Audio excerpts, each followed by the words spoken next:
शिवाय नमस्तुभ्यं। कई लोग कहते हैं महाराज जी, जिस रुद्राक्ष को हम पहनते हैं उस रुद्राक्ष को कहाँ नहीं पहनकर जाना चाहिए। 5 स्थान बताएं जहां रुद्राक्ष पहनकर नहीं जाया जाता। कितने स्थान है? 5। और रुद्राक्ष को 5 स्थान पर पहनकर नहीं जाते, पर रुद्राक्ष के लिए वर्णन किया गया है कि रुद्राक्ष कब कब उतार कर उसको वापिस अभिमंत्रित करना चाहिए। 5 जगह पहनकर नहीं जाना चाहिए और रुद्राक्ष को अभिमंत्रित करना मतलब सीधा अमावस्या के दिन, पूर्णिमा के दिन, शिवरात्रि के दिन, श्रावण महीने के सोमवार को, प्रदोष के दिन, ये दिन आपके शरीर में जहां पर भी रुद्राक्ष है, आपके गले में अगर आप रुद्राक्ष पहने हो, आपके हस्त कमल में आप रुद्राक्ष पहने हो, आपने अपने पास में कहीं रुद्राक्ष रख रखा है, तो उस रुद्राक्ष को अमावस्या, पूर्णिमा, शिवरात्रि या श्रावण का सोमवार या प्रदोष आदि, इस दिन उस रुद्राक्ष को एक बार दूध में धोने के बाद उसमें थोड़ा सा सरसों का तेल अवश्य लगाना चाहिए। क्या होगा उससे? उससे होगा क्या? शिव महापुराण की कथा कहती है, महाराज रुद्राक्ष को दूध में धोने के बाद, स्नान कराने के बाद जल से स्नान कराया, थोड़ा सा सरसों का तेल लगा दिया। महाराज क्या मिलता है उससे? तो कहा उस रुद्राक्ष में बल प्राप्त होता है। कौन सा बल? जो शरीर के अंदर बीमारियां बढ़ती हैं, उस बीमारी को वो रुद्राक्ष धीरे धीरे समाप्त करना प्रारंभ कर देता है। पर एक और चीज याद रखना, जिस रुद्राक्ष के पानी को आप बीमारी के समय पर गलाकर पीते हो, उसमें सरसों का तेल नहीं लगाना। उसमें सरसों का तेल नहीं लगाना। उसको तो आप केवल स्नान कराओ दूध से, जल से, और फिर उसको गला दीजिए, उसका पानी आप पीना चालू कर दीजिए। जिसको बड़ी बीमारी होती है उसके लिए कल कथा में वर्णन किया रुद्राक्ष के जल। फिर रुद्राक्ष का जल पिया जाता है शरीर के अंदर से रोग को, बीमारी को हटाने के, रोग बीमारी को समाप्त कर। तब 5 स्थान बता दिए, 5 जगह बता दी, 5 स्थान निश्चित कर दिए जहां पर रुद्राक्ष को पहनकर नहीं जाना। पहला, किसी की मृत्यु वाली जगह पर। दूसरा, जहां पर बच्चे का जन्म हुआ, मृत्यु वाली जगह पर सूतक लगती है, जहां बच्चे का जन्म लगता है वहां सावड़ लगती है। मतलब जीव जाने के बाद दुख का सूतक होता है, और बच्चा जब जन्म लेता है तो सुख की सावड़ रहती है। सुख की 2 स्थान।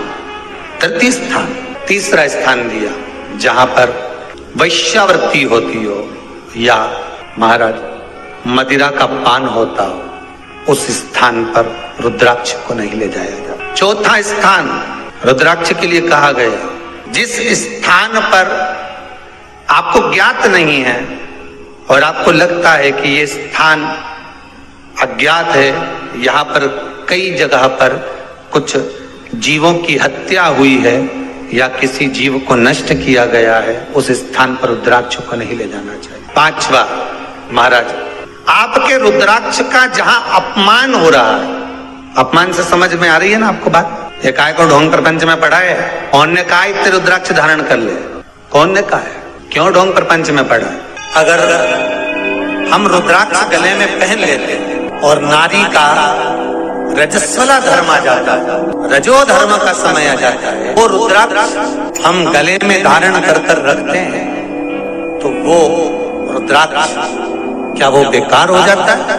पहले एक बात बहुत अच्छे से समझ में, आप सन्यासी हो, जम के बोलो जरा, आप तपस्वी हो, आप साधक हो, आप उपासक हो, या आप बैरागी हो, आप एक गृहस्थी हो, घर में रहने वाली माँ गोदी में रखा हुआ बालक अगर गंदगी भी कर दे, पूरे कपड़े को भी बिगाड़ दे, तो माँ बच्चे का कपड़ा बदल देती है, और बदल कर माँ को ये जरूरी नहीं है कि उसको साड़ी बदलना, उसको कपड़े बदलना या उसको फिर नहाना।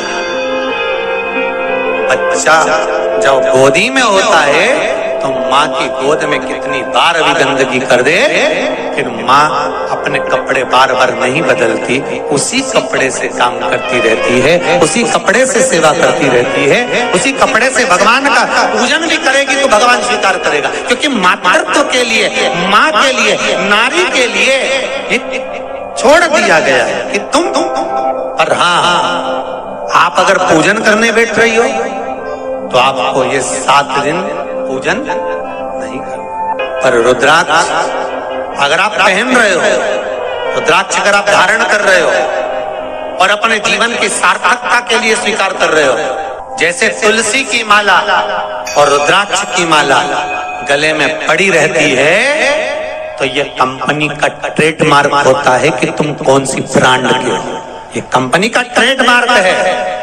तुलसी की माला पहनकर प्राण छूट गए तो वैकुंठ चले गए, और रुद्राक्ष की माला पहनकर प्राण छूट गए तो कैलाश धाम चले गए। ये कंपनी का ट्रेडमार्क। छोटे रुद्राक्ष की माला, छोटा जो रुद्राक्ष होता है उसकी माला, कैंसर का जो मरीज होता है, अगर वो फर्स्ट स्टेज का कैंसर भी है, छोटे रुद्राक्ष अगर अच्छे हैं, 3 मुखी से लेकर 5 मुखी, 7 मुखी, 9 मुखी, 11 मुखी छोटा रुद्राक्ष मिल जाए, उसकी माला अगर पानी में डाल दी जाए और उस पानी को वो मन का ही डाल दो, उसी का पानी थोड़ा थोड़ा कैंसर के मरीज को सुबह दोपहर शाम श्री शिवाय नमस्तुभ्यम का जाप कर कर, पंचाक्षर ओम नमः शिवाय का जाप कर कर, शंकर शिव का नाम लेकर, महाकाल बाबा का नाम लेकर, विश्वेश्वर विश्वनाथ का नाम लेकर, केदारेश्वर का नाम लेकर, 12 ज्योतिर्लिंग का स्मरण कर कर अगर वो आचमन करना प्रारंभ कर दे तो कैंसर रोग में भी आराम मिलना प्रारंभ हो। केवल आचमन ही नहीं करना है,